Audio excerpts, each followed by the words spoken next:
नमस्कार दोस्तों, आज हम चांद पर पहुंच चुके हैं और हमारा जो चंद्रयान मिशन है वो सक्सेसफुल रहा है। लेकिन क्या इसके पीछे की जो वजह है वो हमारे पहले प्रधानमंत्री पंडित जवाहरलाल नेहरू थे या हमारे वर्तमान के प्रधानमंत्री माननीय नरेंद्र मोदी जी हैं?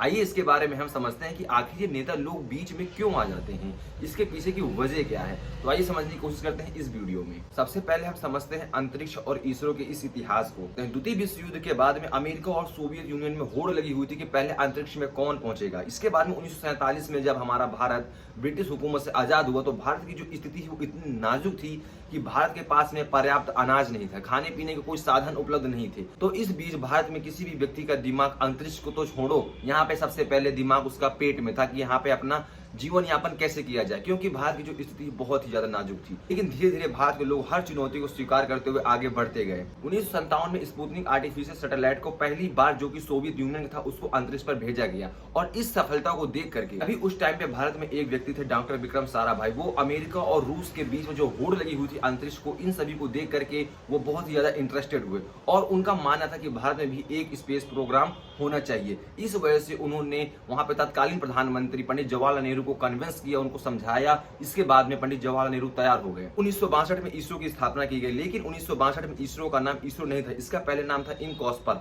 Indian national committee for space research, और इसे एटॉमिक एनर्जी विभाग के अंतर्गत स्थापित किया गया और इसके जो चेयरमैन बनाए गए थे वो डॉक्टर विक्रम साराभाई जी को बनाया गया। लेकिन जैसा आपको मैंने बताया कि आजादी के बाद में भारत की स्थिति इतनी नाजुक थी कि यहाँ पे खाने पीने के भी पर्याप्त साधन नहीं थे। तो जो इनकॉस्पर बनाया गया था तो उसका बजट इतना कम था कि जो रॉकेट के पार्ट होते थे उनको साइकिल और बैलगाड़ियों के द्वारा ढोया जाता था। लेकिन इनकॉस्पर अपने काम को लेकर के बहुत ही ज्यादा सीरियस था और उसकी स्थापना के 1 साल के बाद ही इस पर ने अपना पहला रॉकेट लॉन्च किया। लेकिन ये नासा की सहायता से लिया गया था, नासा से इंस्पायर्ड था। फिर भारत ने 20 नवंबर 1967 को अपना खुद का sounding rocket satellite Rohini 75 launch किया। इसके बाद 1969 को भारत के स्वतंत्रता दिवस के दिन 15 अगस्त को इनकॉस्पर का नाम इसरो कर दिया गया। इसके बाद जैसे ही इनकॉस्पर को इसरो में तब्दील कर दिया गया तो इसमें कई संघर्षों के बाद इसरो ने बहुत ही तेजी से तरक्की करना शुरू कर दिया और 1975 में इसरो ने अपना पहला आर्टिफिशियल सैटेलाइट आर्यभट्ट को लॉन्च कर दिया।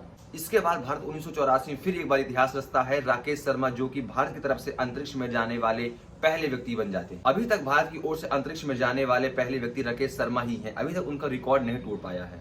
फिर इसके बाद में इसरो ने अपनी कई सफलताओं के बाद में कभी भी पीछे मुड़ करके नहीं देखा और दिन प्रतिदिन तरक्की करना शुरू कर दिया।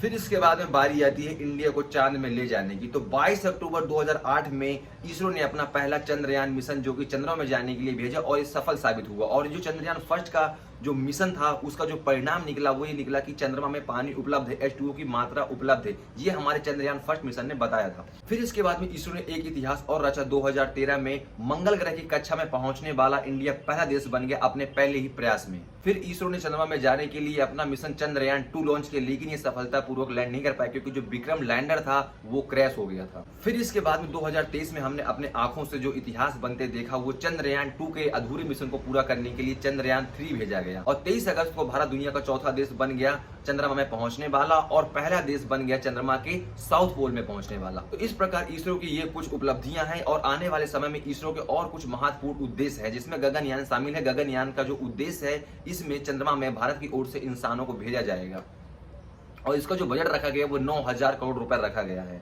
और आने वाले समय में इसरो का सबसे महत्वपूर्ण जो उद्देश्य है कि अपना खुद का इंडिया का एक स्पेस स्टेशन होना चाहिए अंतरिक्ष में। 2030 तक इसरो ने टारगेट बना के रखा हुआ है। अब अगर हम इसमें बात करें राजनीतिक घोल की, तो इसमें जो राजनीतिक संघर्ष रहा है पंडित जवाहरलाल नेहरू का वो भूलने लायक नहीं है, क्योंकि जो भी हम असफलताएं देख रहे हैं इसके पीछे का जो संघर्ष है वो हमें कभी नहीं भूलना चाहिए। इसका श्रेय पंडित जवाहरलाल नेहरू जी को जाता है, लेकिन उससे कहीं ज्यादा श्रेय अगर जाता है तो वो डॉक्टर विक्रम साराभाई को जाता है। इसी तरह जैसे ही चंद्रयान 3 की सफल लैंडिंग हुई तो इसके बाद में मीडिया में आपने देखा होगा मोदी जी मोदी जी मोदी जी मोदी जी मोदी ऐसा दिखाया गया, जो कि गलत है। इसके बाद में नेता लोग बधाइयां दे रहे थे, पोस्टर छपवा रहे थे, लेकिन उस पोस्टर में किसी भी साइंटिस्ट का ना तो फोटो है ना ही कोई नाम है। नेता आखिर बीच में क्यों आ जाते हैं? तो इसके पीछे का जो मेन रीजन है वो सिर्फ है वोट बैंक। इनको हर जगह वोट बैंक की राजनीति दिखती है। कोई भी सफलता हमारा देश हासिल करे तो उस सफलता के पीछे होड़ लग जाती है कि क्रेडिट हम लेते हैं, पहले हम फर्स्ट की यहाँ पे होड़ लग जाती है। लेकिन ये जो कि गलत है। हमारे जो साइंटिस्ट है, जो साइंटिस्ट इतना हमारे लिए काम करते हैं, इसरो के लिए काम करते हैं, हमारे देश को सम्मान पहुंचाने के लिए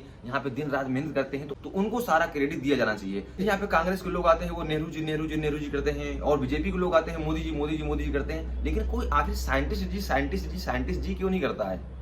वीडियो अगर आपको अच्छी लगी तो प्लीज आप हमारे चैनल को सब्सक्राइब कर सकते हैं और यहाँ पे ऐसी इंटरेस्टिंग वीडियो आपको देखने को मिलती रहेंगी समय दर समय। बहुत बहुत धन्यवाद।